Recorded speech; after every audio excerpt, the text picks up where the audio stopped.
இது யார் ஏரியா தெரியும்ல?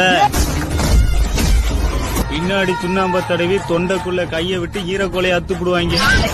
இல்லை கருமேகம் போல நீர் இல்லை, அலைக்கடல் அடங்குமோ அதிகார குரலுக்கு எப்போதும் நீரின் வீழ்ச்சி நீதானே. உன்னை நீந்தி கடக்க முடியாதே ஒரு பனித்துளி, அது எரிமலை அணைத்திடுமா? வெட்டுக்குழியின் கூப்பாடு இனி நாட்டுக்குள்ள கேட்காது, இள முகவரி அது இனி விழித்திருந்திடுமே.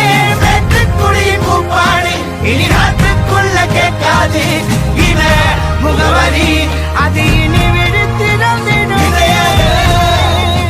வாழும் நமக்கு கதைகள் இருக்கு, நாளை நமக்கே விடியும் விழித்து போராடு. நமக்கு எதிரி இருக்க கூடாது, இருந்தான்னா அவன் எதிர்க்க கூடாது, எதிர்த்துட்டான்னா அவனுக்கு எதிர்காலமே இருக்கக்கூடாது. ஐயா வணக்கம் வணக்கம் உங்க பாசமுள்ள சபையோரே, வணக்கம் வணக்கம்.